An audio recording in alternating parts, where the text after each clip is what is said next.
Greetings and welcome to this week's episode of the Pixel Crashers podcast, a podcast where we discuss our thoughts on gaming news. I am Angelus de Mortiel, together with Kev the Gamer. Why? Why did Fallout not win? No. Sorry, MajorStupidity. What's up? And that Death Shroud 09 guy is also here. What? Yeah. Hey. With his mic actually working, apparently. So, by the way, I'd like to announce our success. The campaign, Get Joe on Twitch, has officially worked. He's actually on. I think I've already been on there. Like, if you're talking about just being on there, because I'm pretty sure me and Kev streamed Mass Effect 3 at some point. Not on Twitch. I'm streaming tonight to Twitch. Because just to test it out. Yeah. I don't know, mostly just to test the water. But I'm just more of a YouTuber. I've kind of accepted that. I mean, YouTube's great, but for live streaming, I don't know. It seems like Twitch is the way to go usually. Yeah, well, yeah, but just because of the content I create, YouTube is just a better fit for me. But just to kind of, obviously to give everybody a heads up on what's going on. Essentially, the deal is that we're going to start simulcasting this to Hitbox, Twitch, and YouTube. So we're going to have... Yes. By the way, when you go to Hitbox, don't type in hotbox.com. That's not the right website. I'm sure. I don't even know what that is, but I kind of want to.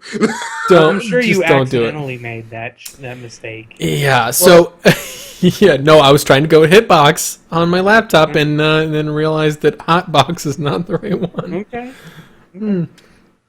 My life is scary. Anyway, so also, obviously, the other feature on there, as you guys will notice, there is a nice little stream chat bit that's in the middle of the live stream now, at least for this fourth-person setup here. And essentially, that's going to have the chat from all three services in it. So if you're watching on... I was going to ask you that, too. You don't have the chat set for mine. For my channel. Oh, no. Yeah, your channel should show up on mine, though. If you're hosting me, it should show up on mine. As far as I'm aware. Okay. Yeah, so as far as that goes, wherever you're watching from, if you type into the chat, you will see everybody else's chat in the stream. Even if they're on YouTube or if they're on Hitbox, you're going to see it all in one place there in the middle. So obviously there will be a little bit of a delay because even in low latency mode, apparently all these services love to add that like anywhere from 5 to 30 second delay. Hooray. Anyway, so let's go ahead and get started on our usual business here and start talking about some games we've been playing. Kev's opinions on games are irrelevant. I'm just kidding. Go ahead, Kev. What have you been playing this week? I beat Assassin's Creed Syndicate. I started Rise of the Tomb Raider, and I got into the Doom Alpha. All I can say without breaking NDA is it's fun, but it feels a lot like Halo. They had you sign an NDA for Doom? Oh, yeah. For alphas and betas, yeah, they always, especially for closed alphas. Betas don't always. Yeah, most time betas don't, but this is closed alpha. Closed alpha, yeah. I can see that then. Yeah. And it's like, from what I was seeing there, it looks pretty at least. Yeah, it looks a lot like Halo. Like, if you played Halo in like Forge mode, that's kind of how it looks graphically. Yep. Like Halo 4 in Forge mode. I can see that. So, was it like multiplayer or single player? All multiplayer. Okay. It's just all multiplayer TDM. Okay. Yeah, but and then you have those are similar to the beta that I was getting into for the Total War Arena. It was the same thing. Apparently, I took several hours of looking at some of the Doom beta stuff, and I was like, I'm okay. I don't have time for it. I only played maybe 2 hours of it, but like I said, I had a blast with it. Yeah, I can see that. So any other fun moments other than that? Like I said, Rise of the Tomb Raider. Rise of the Tomb Raider, it's sad it got obliterated by Fallout because it's actually a really good game. Yeah. Square Enix is like, we'll compete with Fallout. Fallout's now is that one? They could have beat Assassin's Creed. Is that one actually the true successor instead of being Falling Simulator 2013, like the first the original Tomb Raider? Like the first Tomb Raider was pretty great. Is it Falling Simulator 2015? It's very similar to the game. But you still got it. Still feels a lot like Uncharted. Less puzzles, which I actually like. Oh, the puzzles are almost in the puzzles are almost all in the tombs, which I don't really like puzzles in those kinds of games. So honestly, but no, the thing is though, is that that's kind of one of the staples of Tomb Raider. Though it's a puzzle action adventure game. It's kind of you take away the puzzles, you take away a part of its soul, so to speak. There's a ton of action games out there. You've got Just Cause. That's a great kind of You mean the one? You mean Broken Cause? Yeah, Broken Cause. Yeah. You mean Tedium Cause? Grand Theft Auto. There's a bunch of just mindless action with no context. I like the story in the Tomb Raider, though. That's the whole thing. That's what I love about Uncharted also. Yeah. Is the puzzles, well, they're not hard. I just feel like they keep me away from the action longer than I want to be. Well, the thing is that I like that in the reboot of Tomb Raider, back in, was it 2012 or 2013? 2013. Yeah, 2012 or 2013, exactly 1 year after Mass Effect 3. Yeah, and it was actually I kind of like that they had a little bit of survival stuff in there. Actually, what? You can do that in this one too. Yeah, there's a bit of survival stuff. I like that the upgrading weapons. That was kind of they had something like it from previous Tomb Raiders, but it was really like, well, you have the assault rifle and a shotgun and this, and those have limited ammo, but you have these magical pistols that have infinite ammo all the time, and that always bugged the shit out of me. Makes sense. This one has quite a bit more going on as far as the survival aspects. Mm-hmm. The ammo can be limited, but it still feels like a good a good successor. Yeah. It's like I said. It seems like I kind of like the way how Crystal Dynamics has taken that game. It's me too. It's a really good game. So Joe, how's that update 18 that that can't compete with the Sith? I mean, it's good, I suppose. I mean, how's that Vauban helmet? Oh right, you didn't get it. Oh. Nah, I haven't even been playing Vauban. But no, I've actually been playing, what is it called? Renowned Explorers International Society a little bit. So what's that about? I haven't heard of that game at all. It's a roguelite, kind of, where you basically play as you construct a team of renowned explorers. And you basically mount expeditions to loot treasure and intimidate natives. So can I get the Colonel Mustard character? The 1800s safari guy that has the I think there's one little like that. hat and a blunderbuss. I've only played a little bit, but there's a ton of different characters who have different categories. There's actually a lot of stuff going on. You have scientists, scouts. Forget the other two. One was like a diplomat type speech character. I don't know, but you construct like a team, and then you go and you terrorize the locals and spread diseases to them. Like the first expedition you go on ends with like one guy who comes in and he's like, "I'm the best explorer." Like goes and steals the thing the thing you were trying to go for the expedition, like the tomb you were trying to plunder. Mm-hmm. He goes and sneaks ahead of you and gets it, it's like gotta get revenge on that motherfucker. So it's like now we gotta mount other expeditions to try and become higher in the rankings in the International Society of the Renowned Explorers. Priceless. It's pretty fun. And like when you go into encounters with enemies, and enemies range from all kinds of stuff. Like there was one where it was like what was it? You encounter some sheep who are like over some very interesting looking grass or something like that. And it's like you're gonna go investigate and you like aggro the sheep and suddenly you have to like fight like mountain sheep. But what's great is you can choose to either outright attack people, but then you can also choose to be sneaky and either like scare them or depress them, because or you can be diplomatic and appeal to being friendly, and we have all these different options. That seems just frightening, honestly. Yeah, very. It's interesting. Yeah. The sheeple. Sheeple. Yes, there we go. I made the sheep cry, and then they ran away because they wanted to be alone. Come on, lots of people make the sheeple cry. Have you not watched my videos? They weren't I make the sheeple, sheep cry every couple days. Yeah, I was gonna say like all you have to do is say that Apple is makes mediocre products and the sheep will cry. overpriced mediocre. I posted a video the other day, GTA Vice City, the PC version, just kind of to poke fun at the PS2 emulation. That they're charging $15 for games you might already, even if you own the games, they got $15 for it. Yeah, see that's For an upscale. So I posted the PC version of like 300 frames a second. Yeah, just for the hell of it.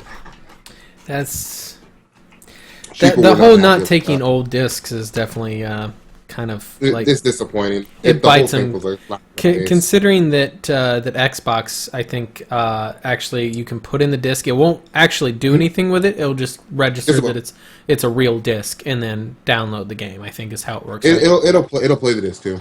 Oh, it does. Okay, Mhm. that's pretty sweet. Yeah, that's my understanding. I all the games I've used on it have been downloadable thus far. Yeah. I want to pick up Gears of War Judgment just to try it. Yeah. I haven't played the game, man. See exactly how it works because it's on the backward compatible list. That and it's called Halo Reach. Yeah. And Halo Reach was awesome. So Travis, what have you been playing? I haven't really been playing much. I played a little bit of Casual. I think this is more like a simply not having time than not wanting to, because I would love to play more video games. I understand that sentiment. At the moment, I've just been getting by playing a little bit of Monster Hunter on my DS, and Shh, you can't say that. Sorry, we don't want to get sued by Nintendo. Yeah. Sorry, Nintendo. Sorry, Reggie. I'm kidding. Monster Hunter is actually a great game. I just wish that Nintendo I wouldn't. wish I could play it. Mm-hmm. I wish I could play it on something that wasn't a proprietary. Battlefront's hot console. garbage. Oh yeah, I don't understand why anybody would want Battlefront. Battlefront looks awesome. I Oh, played it the looks- beta. Hold on. Let me rephrase this because Joe didn't play the beta. Oh, it's So let's one of the chat guys was like, "Hey, talk about Battlefront," and by the way, I guess that whispers show up in this chat, by the way, too. So if you whisper me, guess what? It's not whispering. Everybody's gonna see it. In any case, or no, I guess he just said whispers. Whatever. yeah, just says whispers. Anyway, so the thing about Battlefront is it looks phenomenally gorgeous. Oh yeah, it looks amazing. It has some of the best high definition graphics I've seen, and the sound design is fucking amazing, except for the voice acting of the heroes, and that's about it. There is very little, if no depth whatsoever, in the actual combat system. If you got the special edition, the $70 digital deluxe or whatever, you got the best pistol in the game off the bat. Yeah, pay $10 extra, get the most OP fucking. Yeah, gun in the it is game. OP as fuck. Everybody that I've talked to said it's really bad. The game itself is really balanced, No, it's not.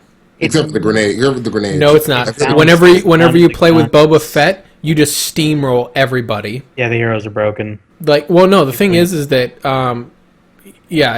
not all the heroes are broken. Well, yeah. Well, the heroes are meant to. The lightsaber combat is absolute. There's no lightsaber combat. There's no Darth lightsaber. Vader has a lightsaber. I love in the trailer how they showed Luke spinning around getting ready to cut somebody, and then bam, there's Vader blocking a saber. Like we knew that was ever going to fucking happen. I'm just gonna bring up Star Wars Jedi Knight Jedi Academy came out when early 2000s. Yeah. Had better lightsaber combat than this by a long shot. Okay, nearly 15 years ago. guys, if you have something to say it in the damn game chat, not in Skype. Yeah, because That was for your whatever brother. reason, my sound is Or popping up. chat. Yeah. I don't know what he was saying, but whatever the case is, You can thank Sean for that. yeah. Anyway, so yeah, Battlefront, it looks great.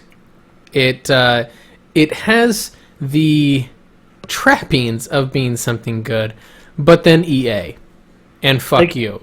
I remember people were talking about how they were like, it's just gonna be Battlefield with a Star Wars skin. It's like, I wish it was. It would have been better if it was. Yeah, it would have been. Battlefield It with would have Star been Wars better skin. if it was This Battlefield. is actually worse than Battlefield with the Star Wars skin. Yep. Because Battlefield at least had some depth. See, Hell, Battlefield I mean, Hardline had back in depth to it. E3. Like I I mean, so are we saying that all games that lack depth are bad in that context? No, hey, like I don't think every game Battlefront has a this lot. is a No. casual game. Battlefront's missing. There all are types certain of games value. that require an amount of depth to them to be good Yes, games. Right, like, but not every that's game this has to game. have complexity like Dota, for example. Not every game needs Well, that. I don't even mean that, but Here's I the mean thing. like I don't. This is meant to be a casual There's game for a no casual way. audience. I don't it's believe that charging- this game has like. I'm the I'm depth sorry. that- I'm going to have to disagree that $60 for it right off the bat. There are 2 game modes that are worth anything. There's like 3 maps. The guns all behave the exact same with like very few differences. Like it's like blasters, Like I've seen older games from like, a decade ago have more variety in the weapons. There's just so little older variety. This is like Battlefronts, I mean, They were- Titanfall, but even worse. what even With worse. missing Titanfall value. has more But depth. you like Titanfall.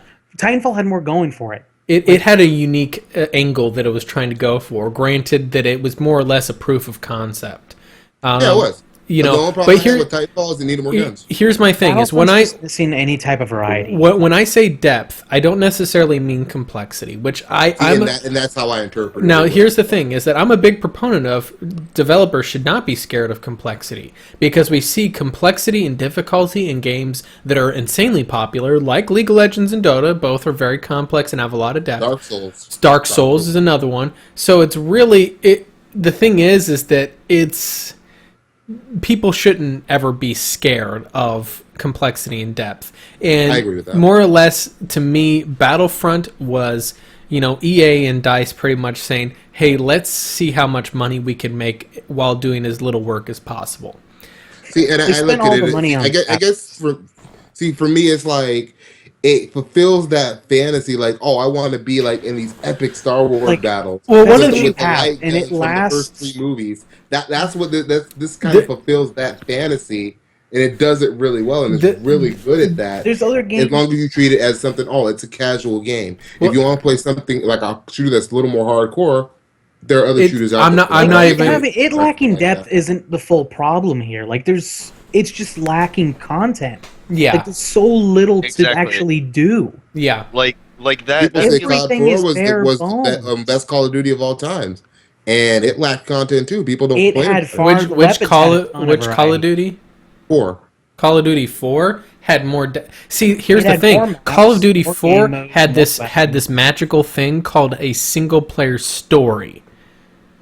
I wouldn't even argue Battlefront didn't even bother with that. Didn't even bother with because Call of Duty will put like maybe a 2 or 3 hour single player story. Right. You Like know, this year they put some effort into it. I think it was like 6 hours. well, no, that like what was it And Advanced then you have Warfare? I zombies think was also. one of the longer ones. out Advanced was Warfare had a longer one. Black Ops 3 has a pretty. And decent honestly, one. a lot of times their single players are really contrived. Like the whole in Advanced Warfare, hey, this guy is your friend because we say he's your friend, and he's gonna die, because he's your friend, right? You guys are upset about that, right? No real emotional connection with the character. It's just like, my friend died. I don't even remember his name.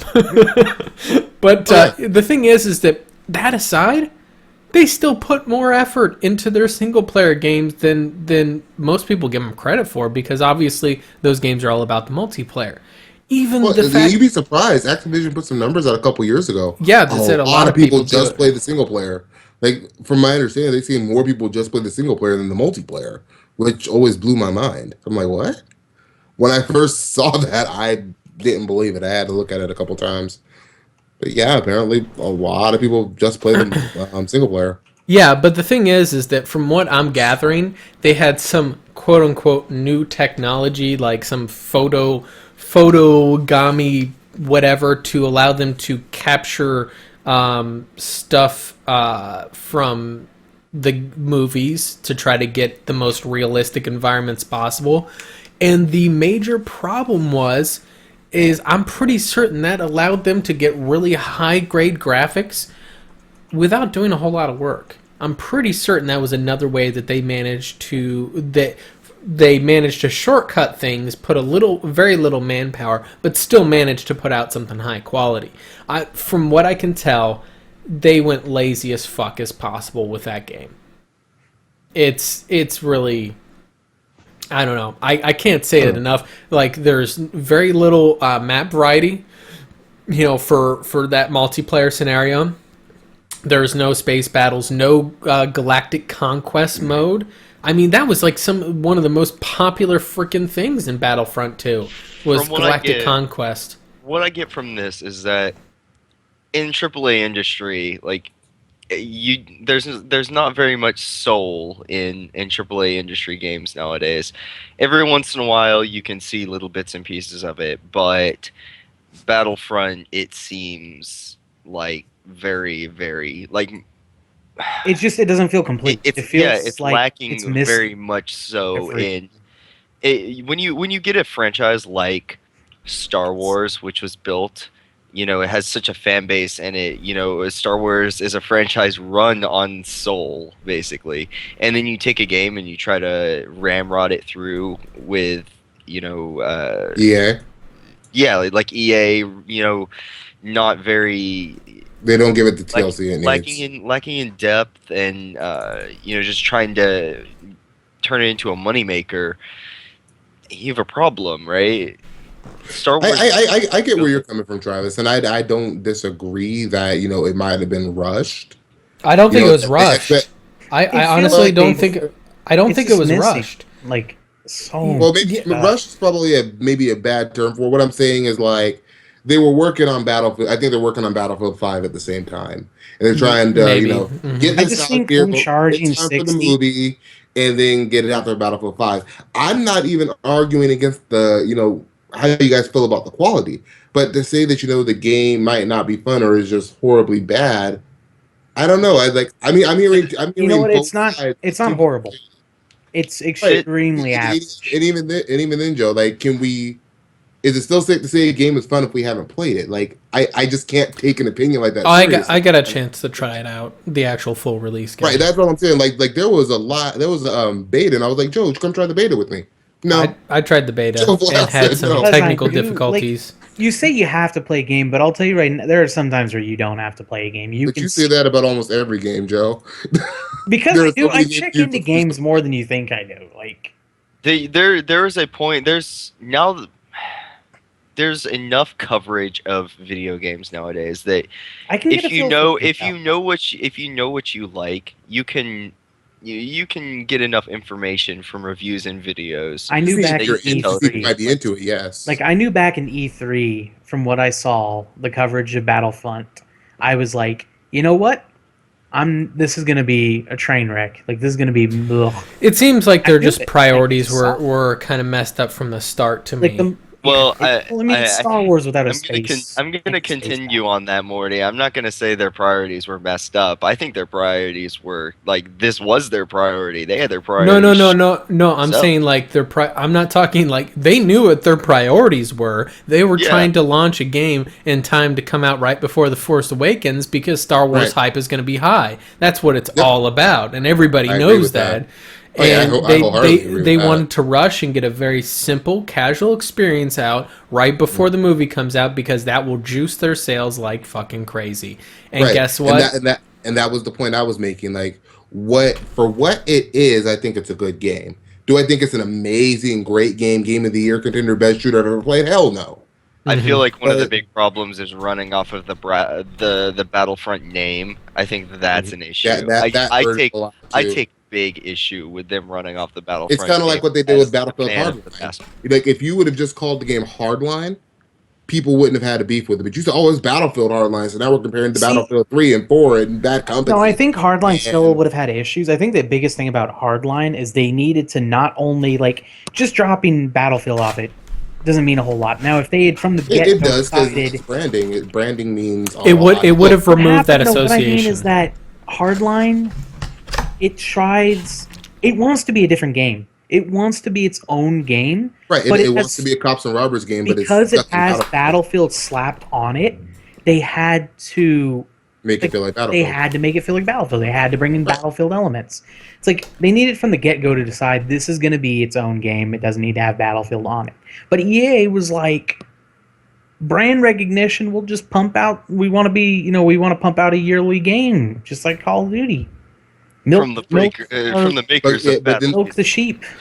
But what they forget about Call of Duty too is Call of Duty has 3 studios. So love or hate Call of Duty, if you were into the series, if you were a Call of Duty fan, then a lot of time you're going to get a quality game for that audience. Now, whether or not you individually like it, that's a different story. You don't like Call of Duty, but for example, the Call of Duty audience loves Black Ops 3. I used to play plenty of Call of Duty. But you've also said you're not a fan anymore. That's my point. Well, mainly because I don't have people to play it with, really. Mm-hmm. Yeah, and I'll just note to Major, I guess. I'm not going to pronounce that name. Sorry if I'm butchering your name there, Missouri, whatever. So the thing is with Battlefield 4 is Battlefield 4 is actually a damn solid shooter now. After it's got a few updates at launch, it was fucked. Let's be honest. It was fucked for about a good year. Yeah, but it's like the thing is that when you look at it, is about a year-old Battlefield is usually a safe bet. Like they've usually got their shit fixed. That's what hurt Hardline 2, I think, is that you just here's Hardline, it's incomplete, it has a bunch of issues. Wait, they have a Hardline 2? Do you mean Bad Company 2? No, Hardline, just talking about Hardline. No, it just Hardline as well. Gotcha. I thought you were saying out. Hardline 2 as in the sequel to Hardline. I'm like, God, no. Hardline's only been out for 9 months? Mm-hmm. But yeah, you look at Hardline when it came out, and it was like everyone just looked at it and were like, I can play Hardline, or instead of paying $60 or $110 if I want premium, I can pay $40 and get Battlefield 4 with all the DLC. And it's just a better experience. It's almost the same thing here. If Battlefront didn't have the Star Wars licensing, and it was the same game but it wasn't Star Wars, it would be bombing. It's only hold afloat because it's relying completely on the brand. Yeah, I don't think it bombed. I think you have enough Star Wars fans out there that would have bought it. That's what I'm saying. If it didn't have Star Wars, if this wasn't Star Wars Battle, it would have bombed.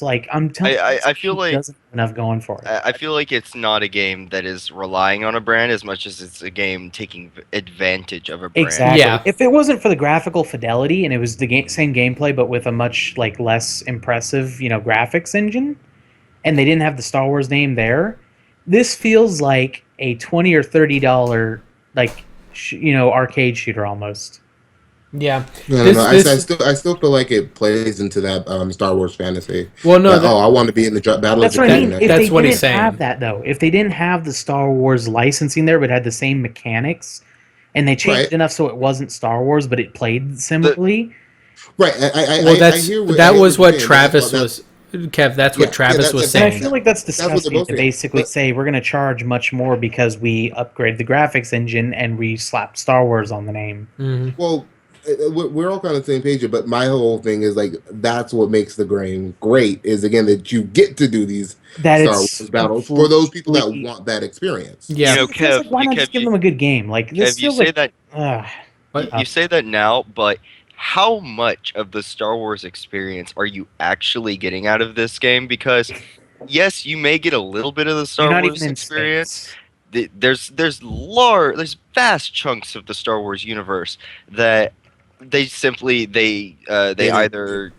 do. I'm battling on Hoth again, like I've done in every other fucking Star Wars game that's come out. There's a lot more Indoor. There's a lot more to Star Wars than running around shooting blasters. And yeah, that's fun for about 15 minutes, but it's going to get old quick. For a $60 full price game, something that premium already. Yeah, or $70 if you want let's add on the $50 fucking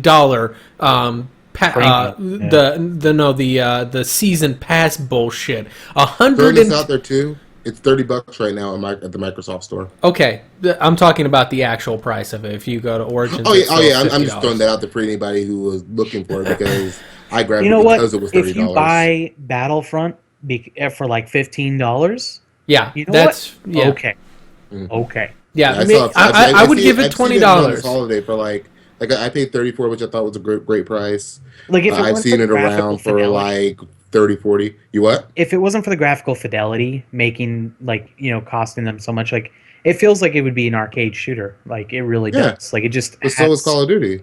Call of Duty has Call more of Duty- depth. But yeah, it does. Even Call of Duty, But if you were that's knocking saying arcade something. shooters, No. I don't mean that. I mean arcade is in the lower priced with maybe lower amount of content kind of like premise where you're paying less for the game and it's a smaller experience, a smaller package, but you're paying less for it. That's what Battlefront feels like if it didn't have like, the Battlefield name or the Star Wars name on it. Like it feels like it would be the lower priced but smaller package game. Like that's what I mean when I say arcade. so this argument is kind of one of those things like It's just lacking. For example, what people argued earlier this year with the order, it's just like how much are you paying for your content? Like how much gameplay am I going to get for this $60? It's the argument people made about like I said about Star Wars. I'm not arguing length Titanfall, though. I'm not arguing length. Neither am I. I'm saying about how much can we actually play is what the argument that I was making, which I agree with you on. Yeah, but no. Essentially, what I'm saying, and this is kind of my final thing. We'll get on to our first story of the day. God damn, half an hour talking about Battlefront is that the whole premise of selling something is you want to provide value for the dollar, because otherwise, what the fuck is the point of selling it? And to be frankly honest, Battlefront does not provide value. They're literally exploiting the Star Wars hype and using that to rip people off, essentially. Because the game looks pretty, but it really lacks depth. And $50 for a fucking season pass? You've got to be kidding me. I think we're going to have to agree to disagree on that one, too. Like, I mean, like, I'm talking to people who don't even like Star Wars who love this game. Well, like I said, and that's where I'm talking. You remember me a few weeks back arguing about the price of making games and how I'm fine with, dude, that looks wrong whenever you're shaking your laptop. I'm just going to throw it out there. It's disturbing, Travis. Disturbing. I didn't see it. I was tabbing through things, and I'm kind of glad I didn't. Yeah, but in any case, it's Wait, wrong. what did I do? You were shaking your laptop with your leg, I think. Something was shaking your laptop. Yeah, that. He was doing something, all right. Yeah, we can't see where his other hand is. That's all I'm saying. Keep your hands where my eyes can see. Yeah. Anyway, yeah. So we'll just agree to disagree on that, and let's go ahead and get moving on to our first story, which I think we'll all be able to kind of come to a consensus on a lot better. Fuck Konami! Yeah. So apparently, and now let me be clear, just for the sake of this discussion, this has not been corroborated, and obviously, Konami has not actually released any statement as of now. But apparently, or allegedly, Hideo Kojima was barred from going to the Video Game Awards this past week by Konami in his employee contract, so he couldn't accept the award that Metal Gear Solid 5 won. Now, given what we've heard about the publisher, this does seem very plausible, but is this, do you guys think this is actually something that happened, or is this more or less like some kind of publicity stunt, honestly? Like... Did we put anything past Konami? Yeah. I don't know. I don't know. Is it Konami is the new EA. No, they're worse. Supposedly.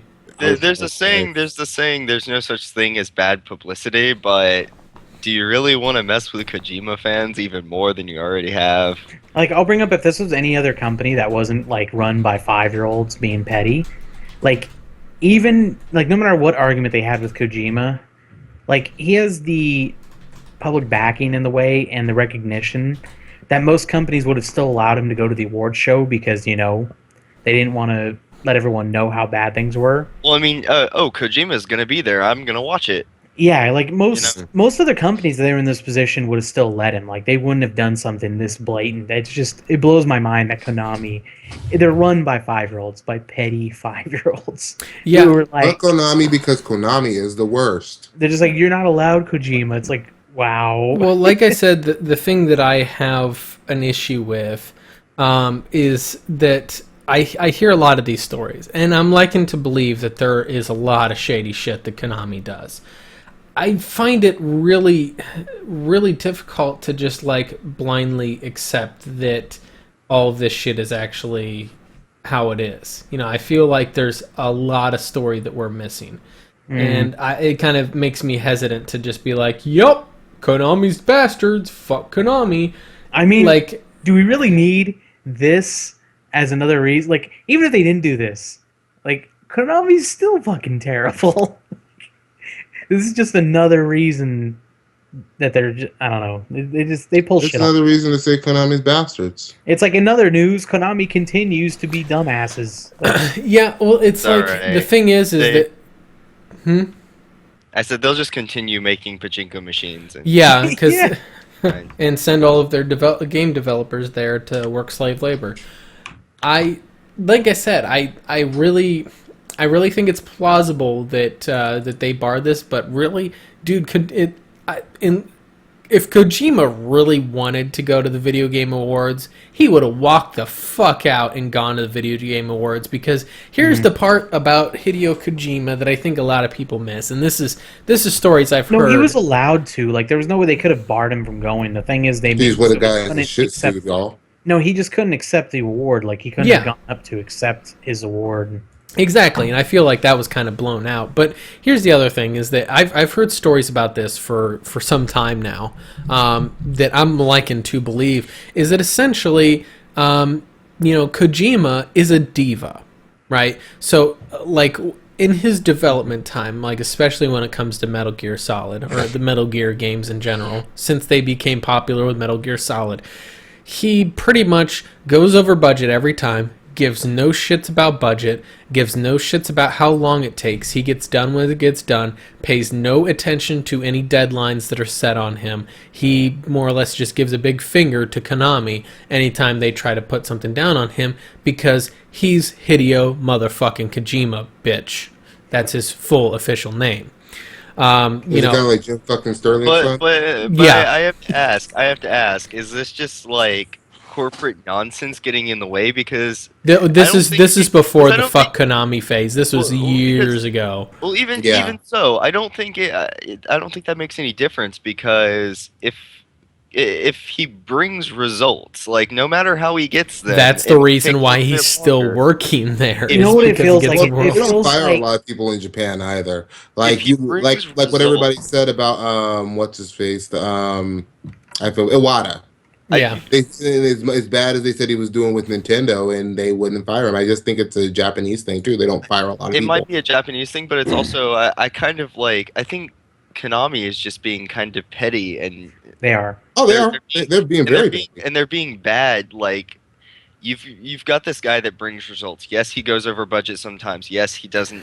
Well, I'm stick to saying timelines It as feels much, like but he's still it's an making you artist. money. Are you going? You're going to like excommunicate him from the company and then shun him from your games? yes. Well, the Doesn't thing make much is, sense. part of the reason why where I was going with the whole diva thing is I think part of the other side of the story that we aren't really hearing a lot about is the proponent behind some of these decisions that Konami has made, albeit maybe probably misinformed, or I should say misthought out, is that he might have walked up to the CEO of Konami and said, "So I'm going to go ahead and take the Metal Gear Solid IP, and Well, I fuck think he you has because rights to I'm that, Hideo rights to it, Kojima." Because he just has that ego where he thinks that he owns Konami type of thing. I think we're still taking liberties there too, because I mean, do Yeah. any of us really know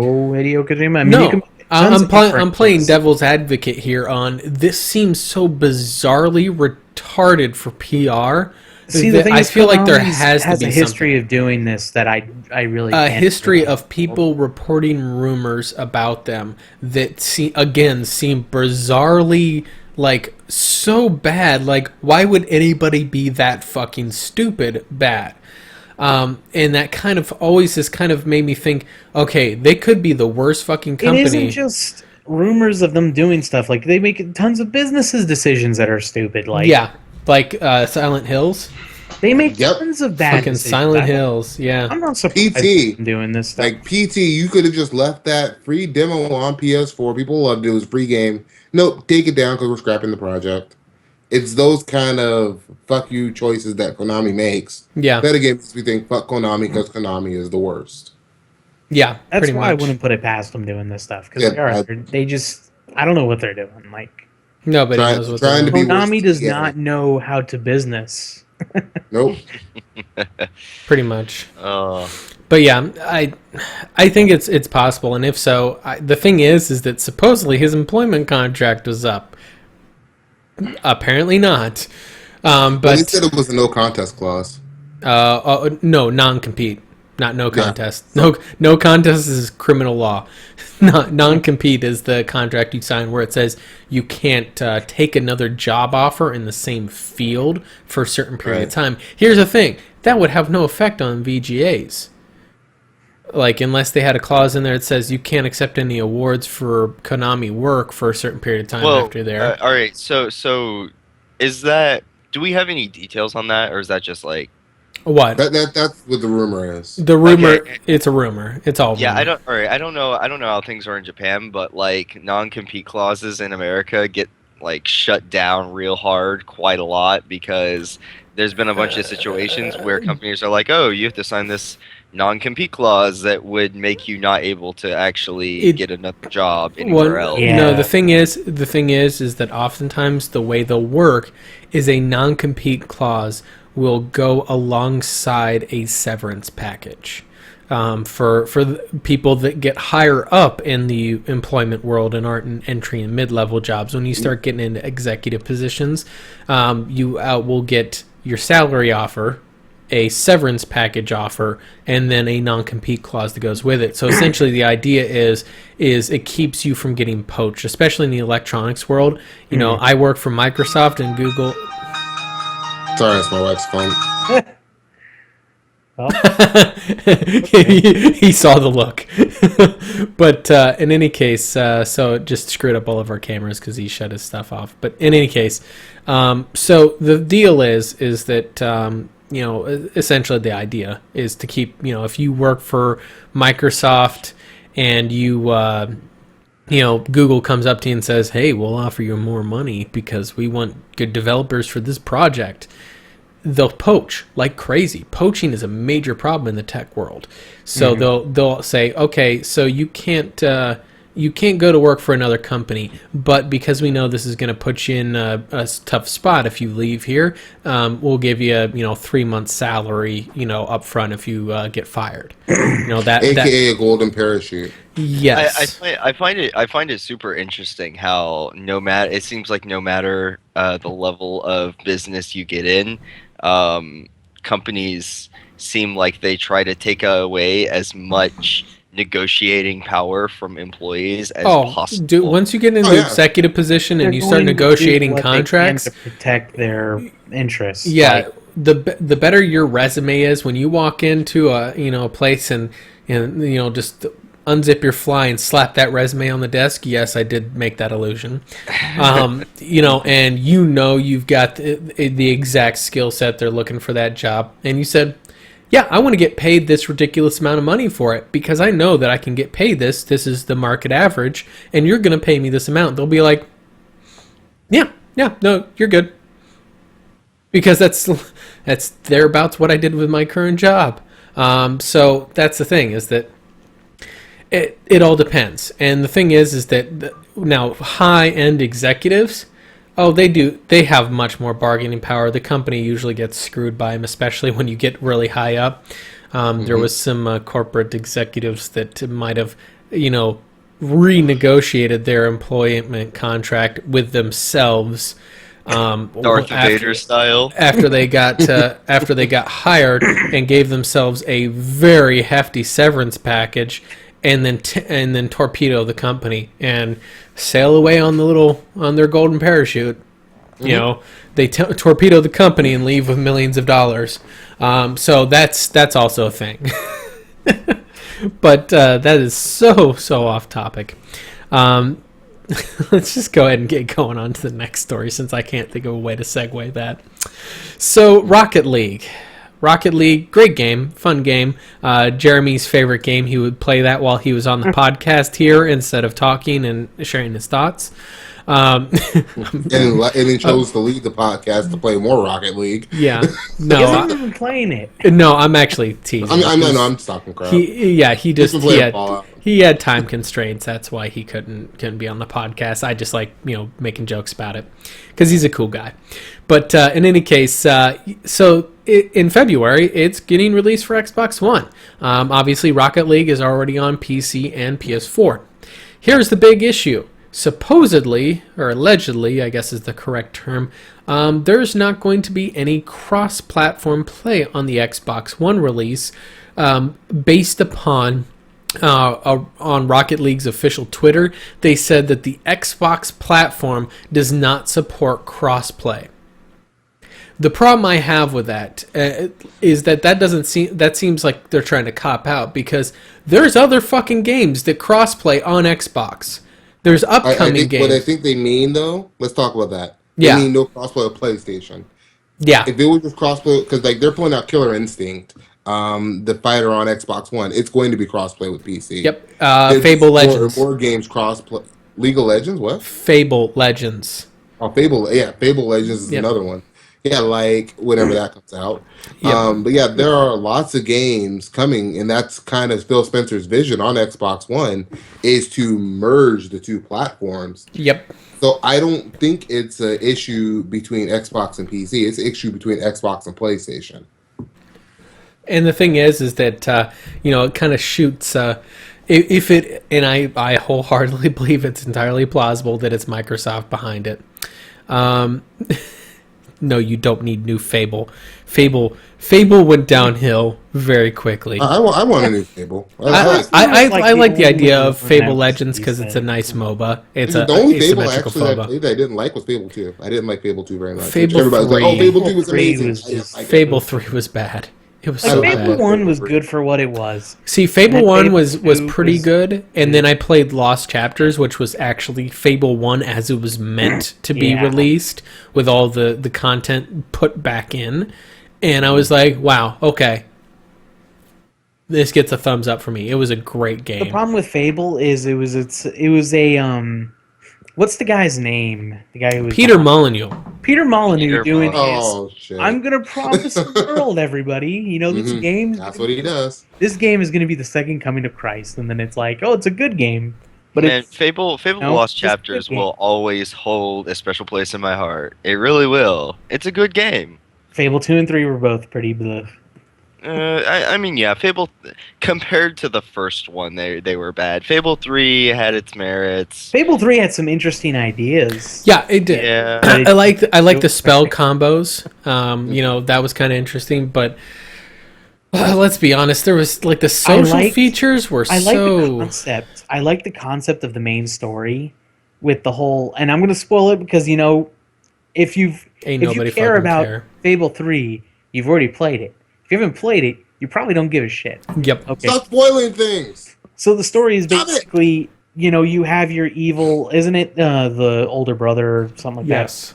It's Logan. Sorry, not Logan. It's not Logan. You have your evil older brother who's, he looks like Logan, though. And, he seems like he's this tyrannical despot. And it's like, okay.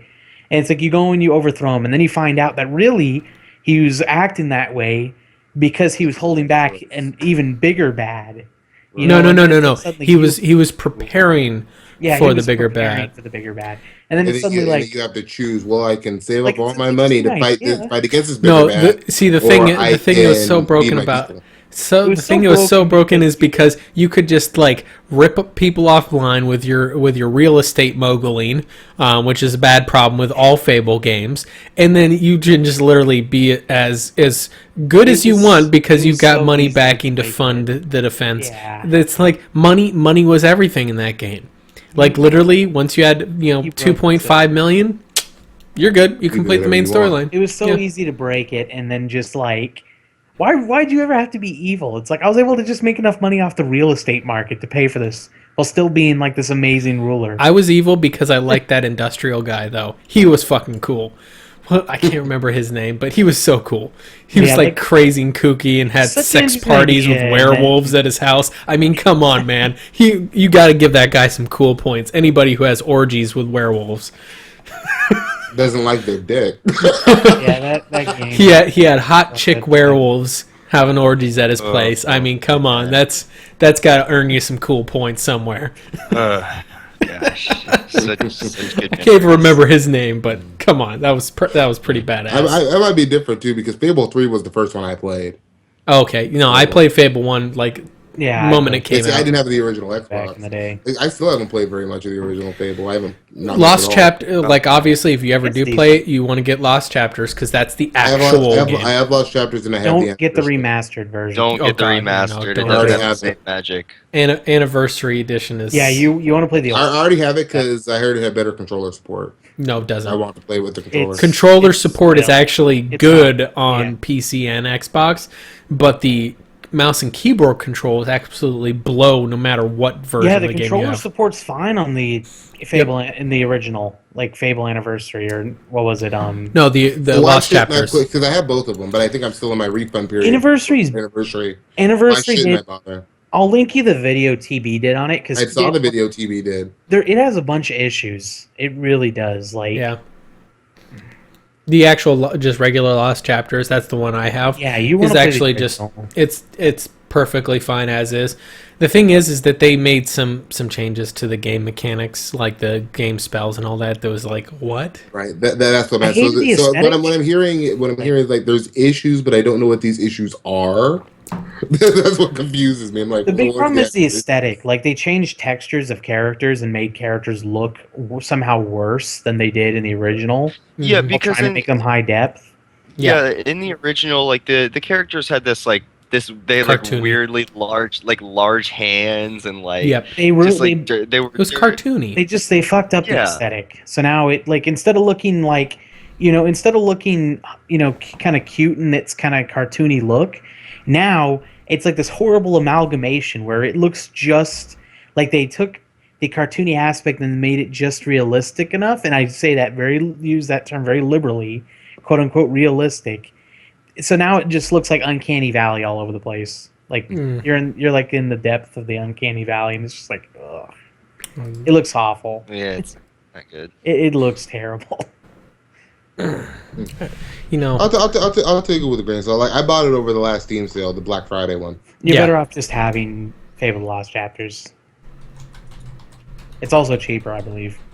I already own both, so. Okay, yeah, Anniversary. Then you don't even need to buy. Because at the anniversary, I just got it for free, but I'm not hearing any really compelling arguments as to why. Essentially, like the thing is like that alone should be an argument. Like, well, to me, like here's the thing. I have no comparison point. Is that once they released Lost Chapters on the original Xbox, that like over 10 years ago, the game was perfectly fine. It was complete. It didn't have shit chopped out of it. Like the original Fable release. Now, while there wasn't any bugs or glitches to speak of really in the game, it was just that you could tell there was shit chopped out of the game. When you would go into the Hall of Heroes or whatever and you'd see all the mural paintings for all the adventures, you'd complete the game and there would be one mural that was empty. And you'd see references to stuff in the game that had no actual correlation because it was connecting to that 60% of the fucking game that was chopped out. It wasn't just like it was a little bit chopped out. And it wasn't 60%. It was like maybe 40% of the game was chopped out. Like it was actually a major chunk of the game was chopped out of it. That was fucked up. But whenever they released the Lost Chapters, which by the way, it released day one, released at like $20 because it was platinum hit at that point. They didn't like say new game, so we're gonna charge $60 fucking dollars. No, they released it at the platinum hits collection. So it released for the people that paid $50 for the original Fable. It was you could get it for much cheaper. But the thing is that when they released that, it was good. It was fine. So besides the graphical things, and what's It also has actually camera wrong? issues. Well, What's actually wrong? so with here's the Anniversary? thing: is that there was nothing wrong with Fable Lost Chapters. They didn't change. That's like, the problem. I'm not arguing against So Lost when Chapters, they but went, I'm I saying think why the are there so many aesthetic's already arguments an against argument enough. Like, Anniversary? Anniversary doesn't improve any of the problems that the original Fable had.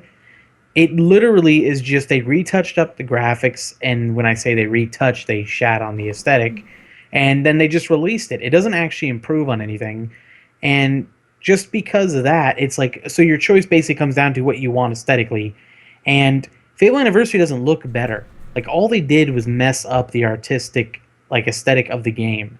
It looks weird, and it doesn't look better.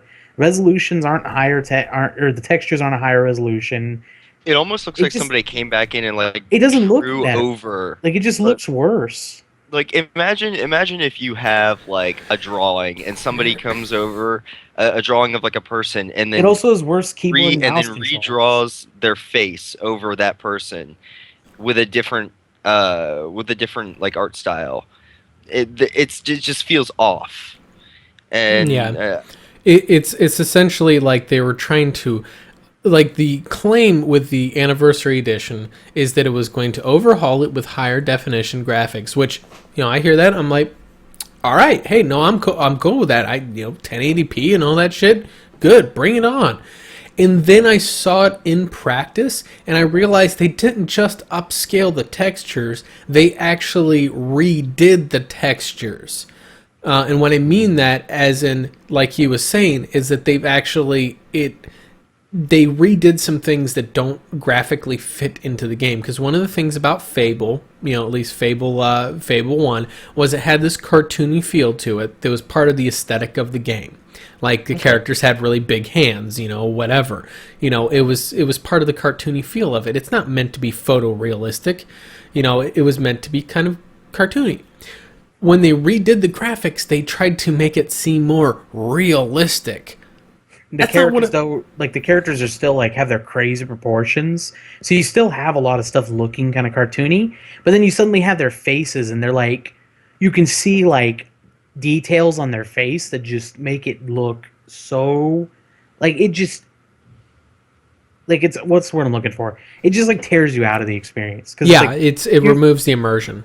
It's like having South Park, but with, like, the characters suddenly having almost realistic looking faces on their like cardboard cutout bodies. Like, it's so daunting. Like, it's definitely a subjective view. It's so jarring. And as far as that goes, Kev, as far as it being kind of a subjective view on it, from all of us that played the original game and then go and look at the Anniversary Edition, and then we're like, that doesn't fit to me. You would have to play. You said you have both, right? You have the Lost Chapters and Anniversary. Yeah, I got Anniversary recently on the Steam sale. Yeah, so you just load up one, play it for 10, 15 minutes, maybe go through the initial story, and then load up the other one and play through the 10, 15 minutes, and you'll see what you're kind of like, that's weird.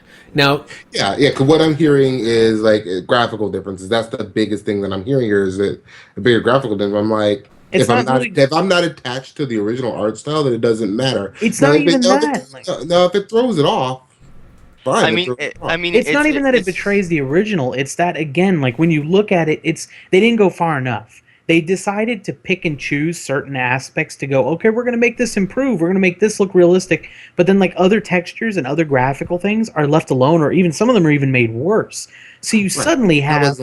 That wasn't what I was saying. I'm saying it's jarring. I think we've... the only difference, then to me, that's not a big deal. For me, personally. It will that's bother the you only when you see it. difference. I'm telling you. I think what the best way to put this is, it's a subjective opinion, but it is a largely held subjective opinion. Well, right. That's kind of you'll know what we're talking about when you see it. It looks weird. Yeah. Like, but that's what I'm saying. Because everybody always just says Fable Anniversary is bad. Yeah, and they don't know why. I will say its biggest thing it had when it came out, and the reason a lot of people say it's bad, is when it came out and the retail price was like, what was it, $40? Yeah. And it didn't actually improve anything. So No. imagine you can buy Fable Lost Chapters for like $15 or $10, or you can buy Fable Anniversary for $40. Fable Anniversary doesn't actually improve any of the issues that Fable Lost Chapters had. Better All it comparison. does is mess up the aesthetic. Like Better that's the reason comparison. a lot of people It's said buying GTA Vice City on the PS4. Notice on the PS3, or excuse me, I'm thinking San Andreas, and the lighting and textures are actually better on the PS3 version.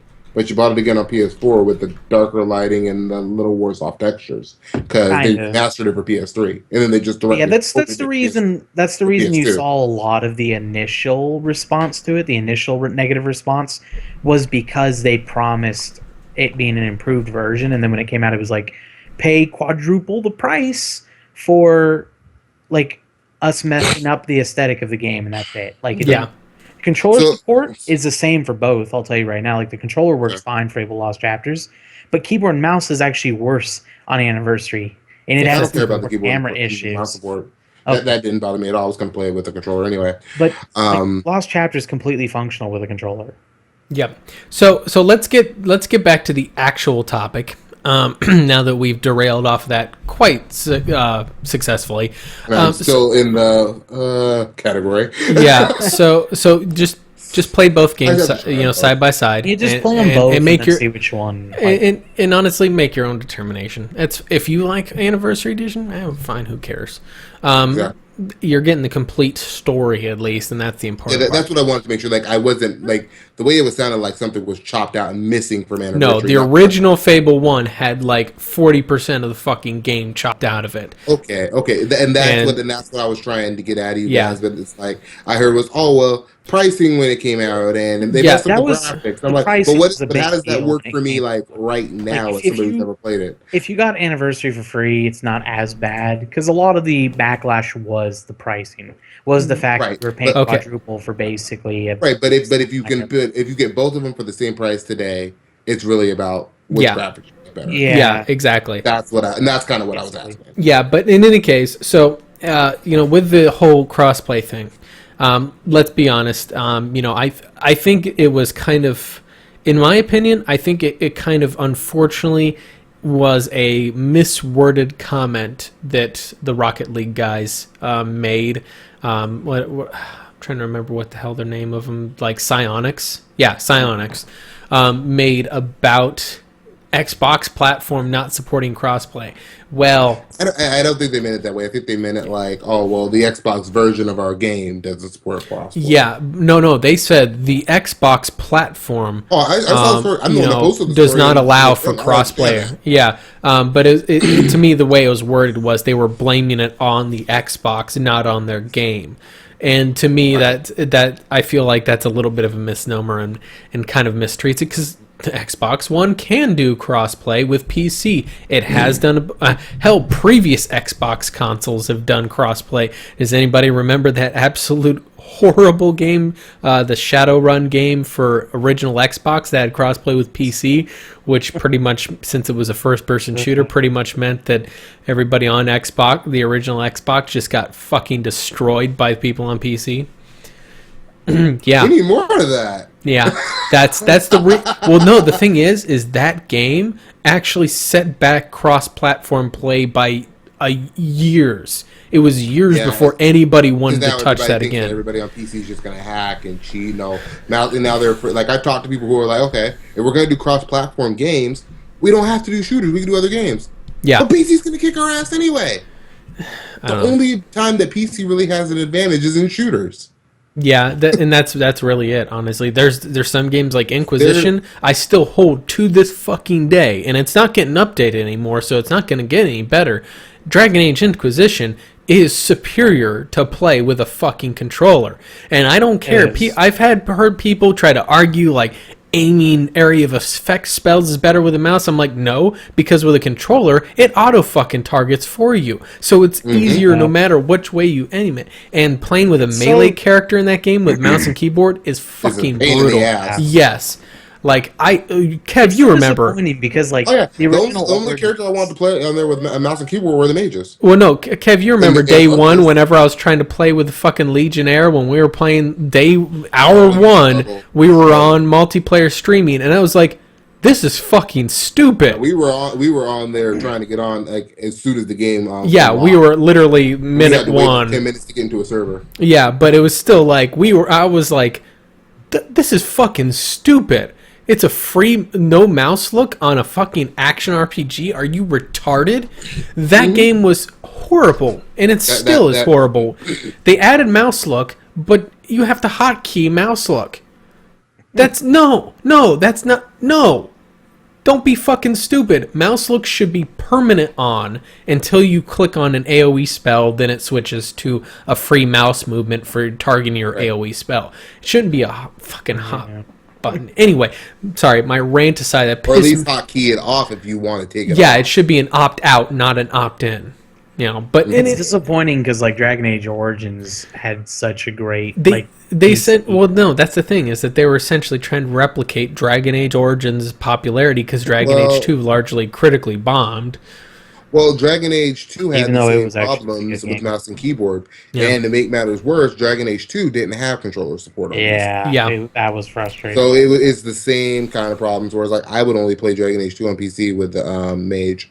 Yeah. I will tell you, though, I think Dragon Age 2 played on keyboard and mouse better than Inquisition did at launch, at least. Maybe it's better now, but they have a toggleable mouse look that makes it a little bit better. But the thing is that in single player, it's not as big of a deal because I pretty much lived in tactical cam. Because I don't know, I like the task. That's why I liked Origins. I loved just plotting my guys out here. I ended up not liking I like making it an RTS. Admit it, you're a dirty VATS user. I'm sorry. Hey, there's a certain game that I'm not playing right now that these other two yahoos are that I just don't have time for it. So I don't use VATS. I haven't played Fallout in like two weeks.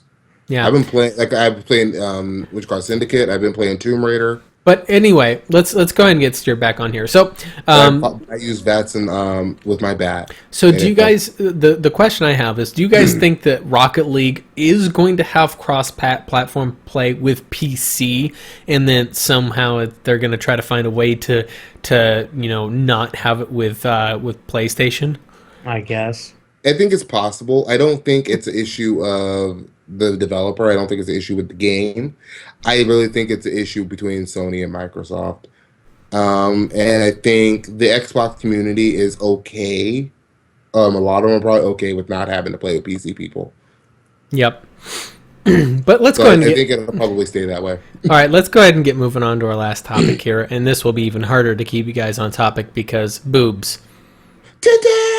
Yeah. So and that's pretty much sums up the story here. So Koei Tecmo, the guys who make Dead or Alive, and the infamous Dead or Alive Extreme Beach Volleyball, and number 2, and the number 3, Extreme 3, is not going to be released in America. Now, an employee on one of their Facebook employee guys on the Koei Tecmo Facebook page said that the game would not release outside of Asia due to the current climate of gender tension in the video game industry. Because, let's be honest, Dead or Alive in general is very hypersexualized. That's so dumb. But everything. But the thing is, we'll get to that. We'll get to that. We'll get to that. Hold on, guys. Hold it back. Whew. Breath. The thing is Koei Tecmo quickly tried to retract the comment, claiming that there was the individual's opinion. Does anybody actually buy that bullshit? Because let's be honest, that's exactly why they are not releasing in America, is because they don't want the bad PR, which to me is complete and utter bullshit. Like, it doesn't really matter because they're a Japanese company and they've been releasing these games. Are they Korean? For a while now. It's like, are they Korean? Everyone knows what they're doing. Excuse me, I think they're Japanese. They're Japanese? I think so. Yeah, it's a Japanese company. Their main user base is like their main target market is not going to care. Yeah, the thing is that this game has been like Extreme Beach Volleyball, even from the first one, has always been a straight up freaking, it's fan service, nothing but fan service. You dress up all of the it's only the female characters from Dead or Alive. You dress them up in varying degrees of skimpy bikini outfits. There is ridiculously over the top boob physics. Wait, there are men in Dead or Alive? Yes, there are in the actual fighting game. There is. Let's be honest. Come on, Ryu Hayabusa's in fucking Dead or Alive. Come on. The only fighting game I really play is Mortal Kombat. Do you know who Ryu Hayabusa is? I should ask that. No.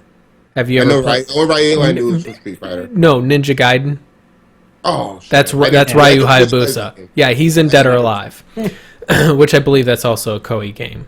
Ninja Gaiden is, I think. But this feels like bullshit. Like, who's going to not release their game to an international audience when they usually do, based on not stirring up controversy? Like, fucking nonsense. They have another reason, and one guy's just like using this as an excuse. That's what it feels like. Yeah. And while I'm looking at the chat too, shout out to Dre. I gave him a shout out last week in the podcast when we were talking about his PC. Yeah. But yeah, I agree. I think, but when you look at the news articles you see out here, and I know we try not to talk about this, but Anita, I think, is a problem. Like, they see shit like what's going on with Anita, and they bring it over. Oh, well, all Americans are like that because they don't know all of us. They just see what they see on the news, and obviously what they see on the news is the Gamergate crap.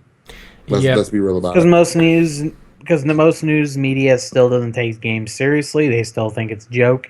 They see Anita Sarkeesian as an easy, she's a good victim. We can go and sympathize with her and take everything she says on, faith. A victim that's making probably 6 figures a year off of her victim. Off of being a victim while blaming everybody else.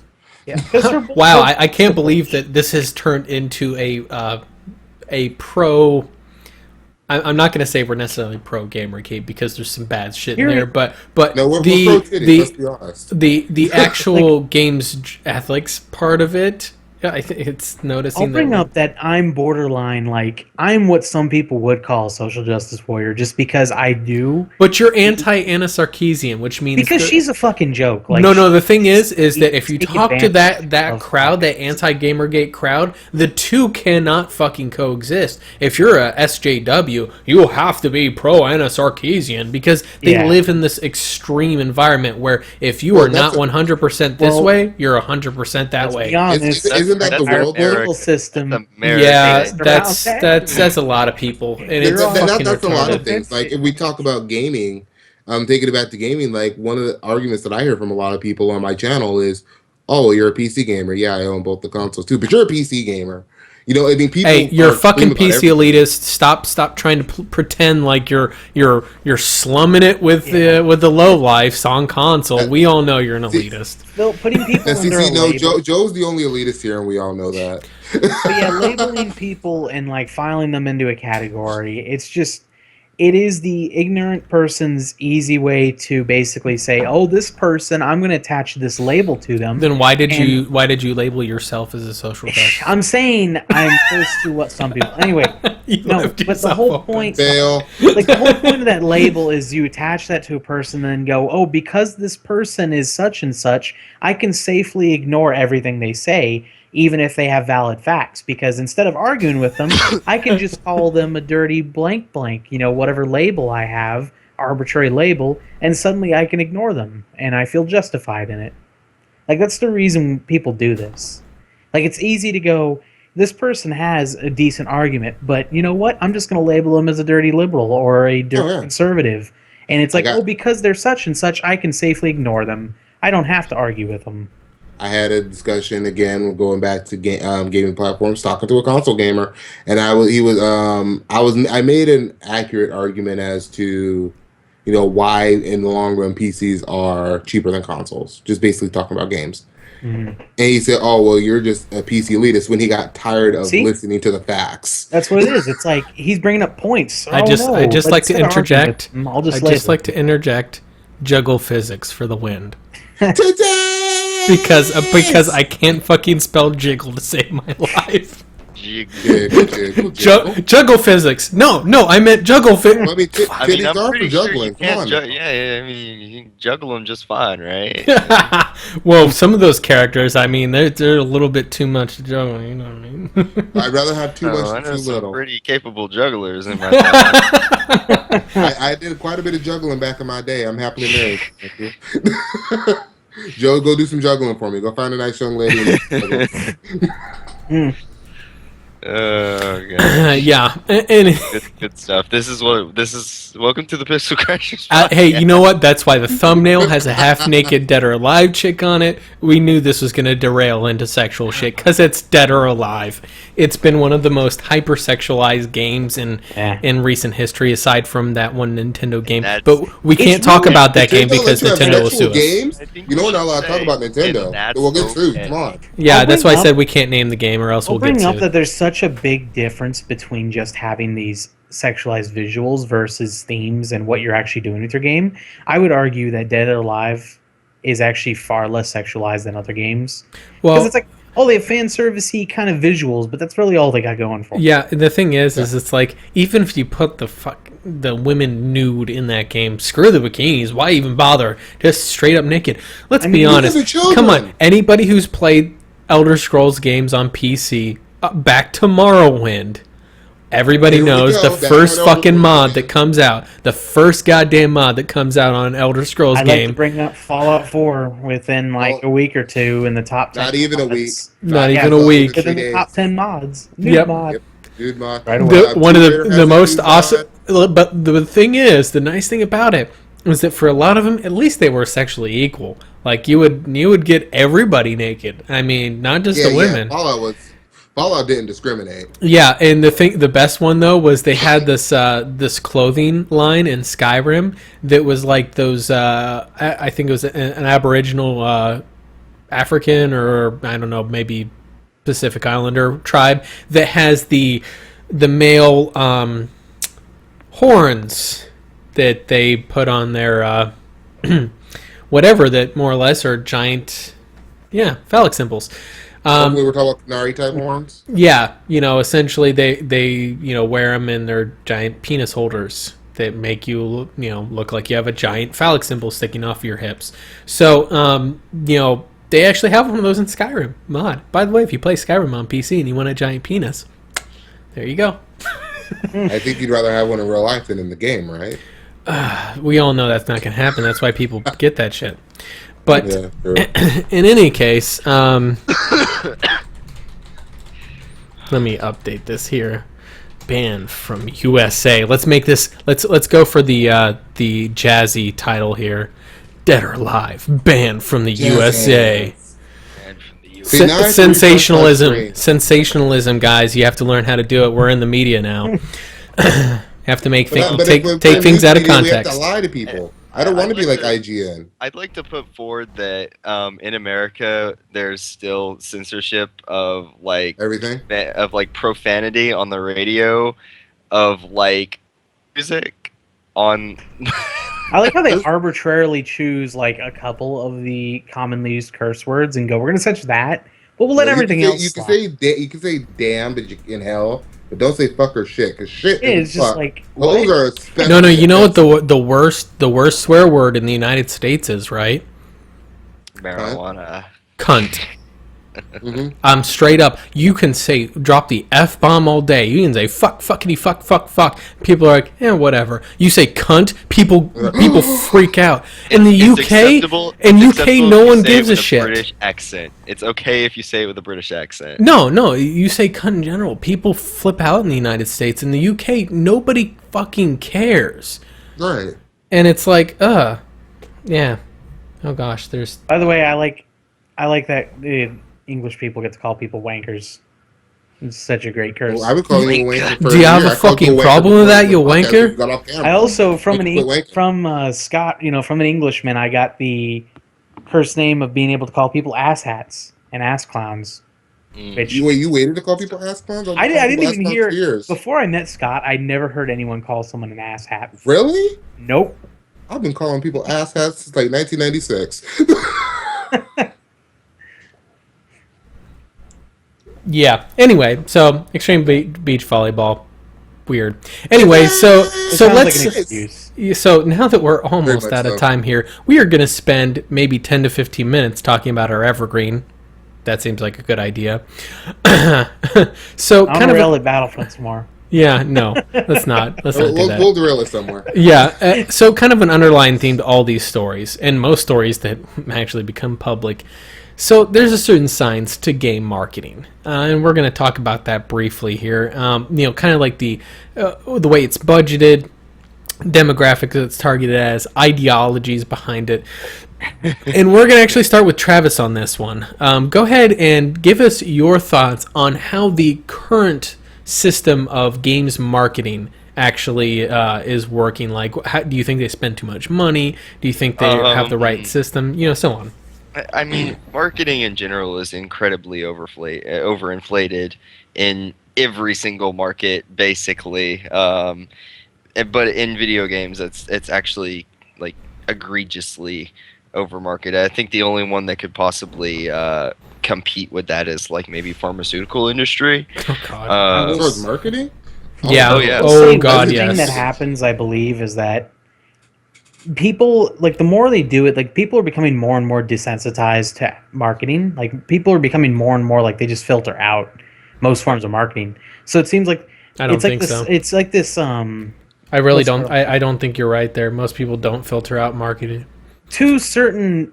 If that was the case, everybody wouldn't run out and buy games day one. No, You know, here's the too- thing. They filter out certain forms of marketing. I what will happens say- is there's constantly evolving, like, how they market stuff. Yes. And they're finding more ways to get around it. But if they were to do like the same advertisements all the time, we would filter it out. Let's be We do honest. filter it out. There's been a lot of advertisements that still fucking work. How many websites do you go to They're that you figuring see out a ways banner to- ad on the side that has a half-naked chick for Clash of Clans or whatever fucking pay-to-win mobile game is I hot had this that. week? Are we back on So I haven't titties? noticed it.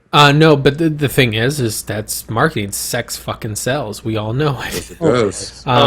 It's you the know, oldest market in to the answer- marketing tool in the world.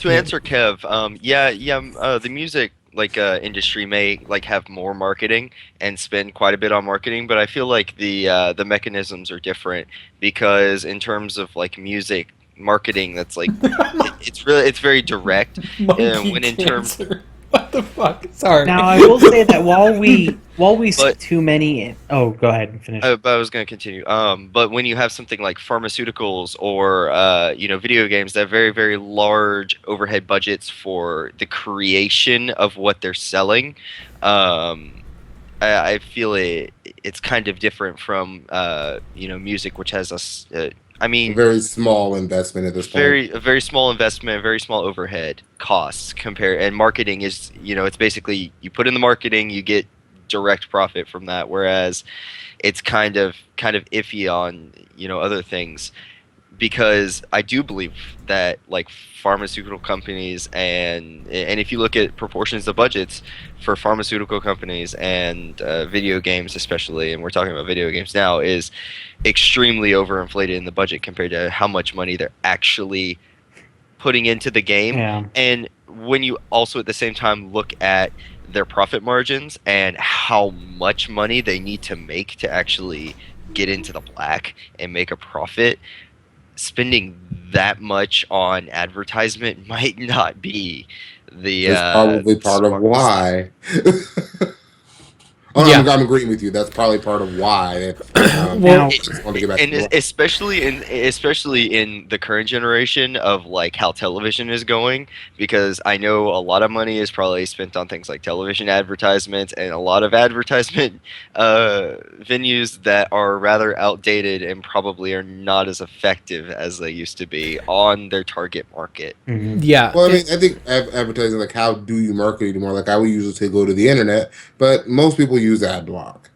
Well, will no, say- actually, I'm going to say no. Most people do not use ad block. There are a good chunk of people, but I think it's a gross overgeneralization to say most people do.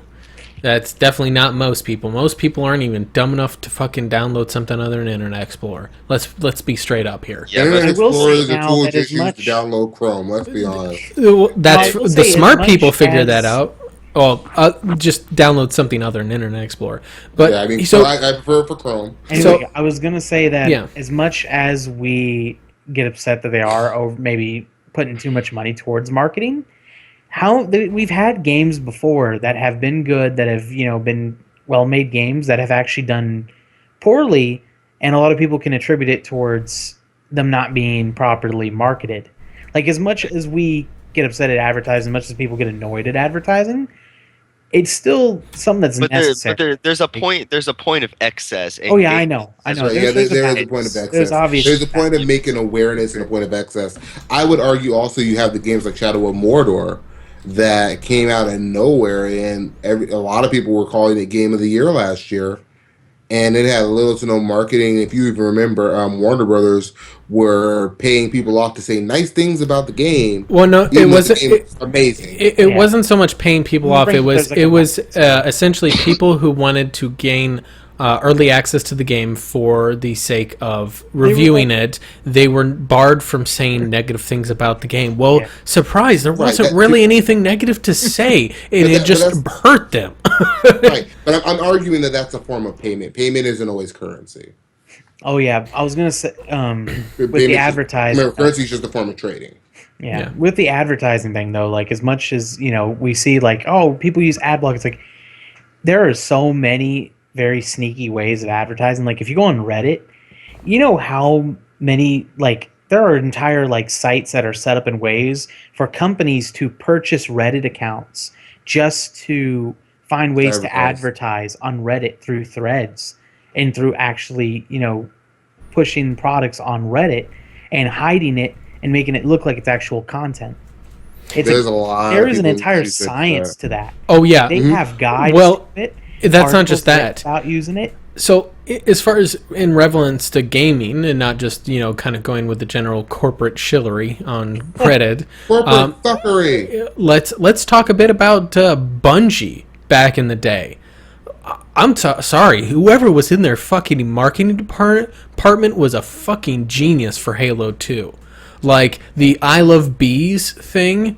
And they're hidden message. They would find obscure shit to hide advertising for Halo 2 or maybe it was Halo 3, one of the two, whatever.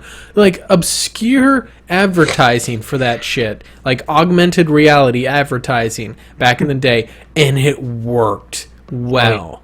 Right. And that's the thing is that there's a science to it. There's a big science to it, and that's we had a we'll say a conversation.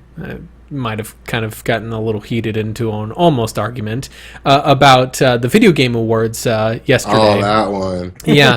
So we were kind of discussing, and I was trying to kind of make a point on the trying to objectively judge a game. Well, here's the thing: is that whenever you're in the sense of marketing, one of the things you have to do in marketing is take subjective opinions, show a person two different ads. Which one do you like better?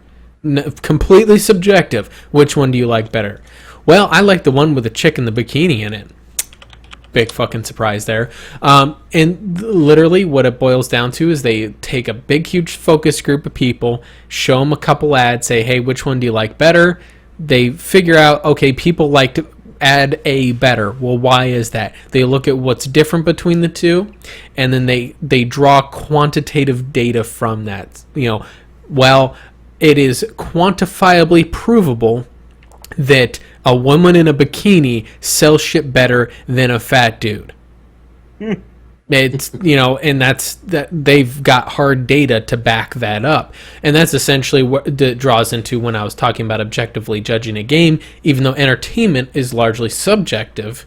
But essentially, yeah, you're absolutely right. What I was saying is, if you were wanting to objectively judge a game to determine its worth versus another game, say to give it an award, you have to take a broad picture of the entire audience of both games, then dissolve out essentially similar common factors between the two. Say both characters have blonde hair. Well, blonde hair is obviously not a factor to determine which game is better.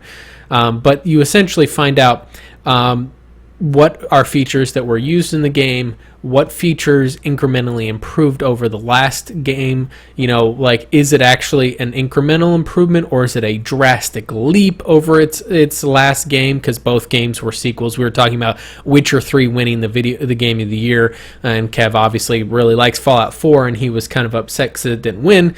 And, I wasn't really upset. I was just, or you were commenting. wow. Yeah. It was more of my commenting, but it's more of the tongue in cheek. Like, even when we opened, I'm like, Fallout got screwed. But where I was saying, it was like, because what I was getting from the whole discussion was, no, you're wrong, and I'm like, you're making a big deal out of it because, like you said, you're the qualified data. I was wondering if Whereas Morty me, would I'm manage to more sneak this where argument. I was. Yeah. What happened? Well, no, because this ties directly in what I was saying. Essentially, like, with advertising, though. Yeah, with advertising, you have to essentially take subjective opinions, just pure opinions, like what Kev's talking about. Entertainment subjective. You have to draw actual data, hard data out of that, because subjective doesn't work when you're advertising shit. When you're marketing shit, you need hard data. What's also important, I was going to say, is knowing your target demographic too. Yes, yeah, that's very absolutely. important too. The point, and that's the point I was basically making, is like, can you really qualify opinion that way to say there's a factual thing? And to me, it's too subjective to say one is just outright better than the other, even if one might sell or work better than the other. Well, it's the way that it's quantified is that you find essentially, whenever if I were to judge a game, I would say, take for example, there's stuff that's very easy to quantify out of a game. For example, okay, what frame rate does it run? How well optimized is the graphics of it? For example, does it run at 60 frames per second at 1080p at a reasonable level of hardware on PC? Okay, yeah, the facts. We can agree on the facts. As far as, like, performance and how it looks and all that good stuff, how well it plays, how easy it is to use, etc., etc. Yes, and essentially, and then you've got, like, in the gameplay, in the context of the game, in a way that fits with the genre. Is it easy for me to do what I want to do in context of the game? Or it's sometimes you have, like, how easy is it for matchmaking? Does the servers go down all the time if it's a multiplayer title? Hey, yeah, in the stream chat, you realize apostrophes. Oh no, I noted that earlier. Apostrophes are totally fucking broken. It keeps decoupling them and showing them as their raw. Was it Unicode, I think, format? Yeah, so it Okay, PSA, everybody, don't use apostrophes in the chat. Don't use. I wouldn't use any punctuation. I'm pretty certain all punctuation's probably going to break. Maybe a period. I think periods work, but yeah. But yeah, in any case, so as far as the marketing goes, yeah, the thing is it needs, like, whenever you're talking about the actual the demographics, you have to know what demographics your games go towards. For example, you're looking at Call of Duty, you're not going to be trying to attract MMO crowds from that, unless you're Destiny. Baby's first MMO. Something that latches onto that is using. Thanks, Sean. Not Baby's first MMO, but you weren't laughing at me. Anyways, no, I was laughing. I was laughing at Sean Stone trying to break the chat. Something that latches onto that is using more popular games to push your own game into the spotlight. I've had this. Give me reveal a couple of games to me. They were what was it? Kingdoms of Amalur: Reckoning, which I found out about from the pamphlet they put in the Skyrim CD case. They did that with and Brink, which I can't remember what game I found that in. I think it might have been Fallout 3. I think it was a Dead Space that Brink was put into. Might have been. I don't recall. I just remember Brink was a PS3 game and I skipped it. Yeah, but Brink was an Xbox game too and PC. Yeah. I must be thinking of another one then that was. I remember there was three that were really similar. Yeah, but those two games I found out about because they were in pamphlets in the cases of popular games that I bought instead, and I did end up buying both of those games. one of the two I regret doing. But that's another story for another day. That's okay. Don't I'm talking buy shit Brink. about Kev on Twitch, so it's all good. Everybody buy- does it. Please don't buy it. Yeah, but in any case, no. Kingdom of Amalur was also in. Oh, they had. Oh, yeah, that's another methodology of marketing. Remember the Kingdoms of Amalur armor in Mass Effect? I think it was Mass Effect 2, right. wasn't That's it? a big Mass thing Effect now. 3. Oh, was it 3? That's a big thing I couldn't now. remember which one it was. I knew it was one of the two, but yeah, they also had DAI Origins armor. armor. Yep. They had Dragon Age Origins armor. The DAI That was armor. one in Mass Effect 2. Oh, okay, yeah, because it was the dragon had the dragon thing on it. But yeah, in any case, so the thing is that in my opinion, and we'll kind of start wrapping up here since we're over time anyway. So in my opinion, with marketing on here is, or I guess the last way we'll wrap it up here is we'll kind of go around the room and say, do you feel that currently certain marketing tactics that groups are adapting nowadays are effective, not just from your own experience of seeing the advertising, but from what you see of the consumers buying into it? Do you think that current marketing tactics are relevant and actually working, or do you think that that they need to find a different way? And we'll go ahead and start with Joe on that one. I think what's interesting is that you have marketing that's directed towards people who know games and such, but I feel like a lot of AAA industry still has marketing that's directed towards, like, you take such and such game and you get the name out there, and what happens is you have like significant others gamers who don't play games themselves. They're up there, they're going, okay, I want to buy a game for my significant other, and they're like, I don't know much about games, which ones have I heard about? Simply throwing out the name enough can get, like, the person will go like, hey, I've heard of this game a lot, like I've seen a lot of advertisement for it. And I feel like that attitude goes towards a lot of products. Like, people will go, like, even if they don't normally purchase said product or said type of product, they go up and they buy what's familiar, and they go for what they've heard about and what they've. But you also need to look at cost effectiveness. Getting that point of recognition takes a lot of advertisement, and a lot of advertisement costs a lot of money. And how much, I'm not saying much that is that really I'm gonna? not saying it's good that they spend that much on marketing. I'm just saying that's their thought process. Right. Yeah, exactly. But so Kev, what are your thoughts? Do you think, because I know that you tend to note a lot of marketing that goes on, because you actually tend to, and not bad thing, I'm just saying you tend to enjoy the thrill of kind of hyping up a game, right? No, I don't. I wouldn't say I enjoy the thrill of it. I enjoy the thrill of a game that, like, I'm anticipating. It's kind of like, like, say you're ready for a new movie to come out. I don't really watch a lot of TV and movies. I play games. I find it's a better medium for the same kind of for the same kind of entertainment. Mm-hmm. But anyway, I don't know. I think there is too much money placed on marketing. I think the problem is marketing itself. We're marketing, I think, for the past 15 years has been in a really weird limbo space. Whereas, like, people are starting to move away from traditional media, and to be kind of honest, marketing has been broken for the past 60 years. See, I don't follow marketing that well to even know that. I know when I think of traditional marketing, I think of, like, okay, ads in magazines, ads in newspapers, and who buys a magazine and newspaper? Marketing is so much guesswork a lot of the time. Like, it's such an. I wouldn't want to work in marketing at all. It is constantly a fight to discover what works, because the second you find something that works within a short amount of time, suddenly it doesn't work. Like, you're constantly trying to figure out something else. Well, I mean, I feel like people in the marketing sector need to take a look at people in the tech sector. I mean, that's constantly changing, and they might be able to take advantage of that in just, like, following the tech and using that sort of model with marketing. You kind of have to do it. That's how our world moves very, very fast nowadays. Yeah, well, the thing is, and we'll kind of close out with this bit on here. So, marketing is very complex, and it kind of delves into psychology. Most people in marketing realize that the way that's best marketed is the way whenever you can actually connect psychologically with your consumer base.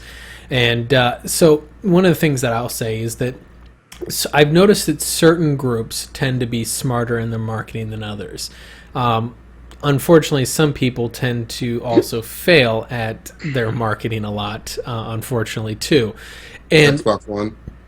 Well, yeah. I'm thinking the initial reveal. Yep. No. You're spot on. That was poor marketing. EA with their Dead Space 2 marketing. Yeah. Well, I mean, we've seen Destiny with their marketing. I mean, it's too easy to put on Their marketing worked for them though. It's working really well. When I say failed, it's still one of the most popular. Yeah, you're right. Fair enough. Space 2's marketing was. Oh. But there's also games that like. Can you think of a game that was undermarketed that was a success? Besides Shadow of Mordor? No. That game there was a lot of press on that. Like there was. Off the top of my head, there's some that are though. Because Shadow of Mordor, the thing is that they didn't spend a lot into hyping up the game a whole lot at first.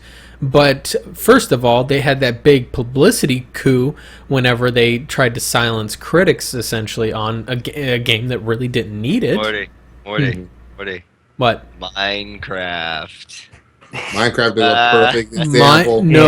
As soon as Microsoft bought Minecraft, they've been advertising the living fuck out of it. But Minecraft was already the biggest. Minecraft was already one of the biggest games in the world before Microsoft bought it. Yeah. For like 2-3 years before Microsoft got in the picture. Yeah. Now the thing is, only had Minecraft for a year. Yeah, but okay, so we have Minecraft. That's about the only one I can really think of. Off the top of the head, there's been. Off the top of my head, I'm sure there's others that we really sat and thought about. But the thing is that should show you though that marketing is working, because you can't really think of games that haven't been marketed very heavily. I mean, you can think of a game like Rocket League has been marketed like fucking crazy, Sean Stone. Yeah, sorry, man. Rocket League has been all over. We need a part 2 of this discussion because there's so much I could talk about. Yeah, maybe next week. We might continue this on next week because we're way over time, So quickly, since we're definitely gonna spend a little bit more time plugging on here, so we'll go ahead and start with Travis and then go to Joe. Go ahead and give us your final thoughts, and then Kev can do his plugging, and I'll do my plugging, and we'll go ahead and sign off. My final thoughts. I don't know, just marketing. Marketing. It's working because it's on my mind right now. Mm-hmm. It turns people into corporate slaves very fast. It really does. You can find me here on the Pickles and Pixel Crashers podcast. I'm not on Twitch yet. Hashtag get Deathshot and Joe on Twitch. Yep. Everybody needs to be on Twitch. Or at least get a YouTube channel, something. Something. Joe's already said he's Joe, final thoughts? Piggybacks on us. Witcher 3, Game of the Year. Go play it now if you haven't.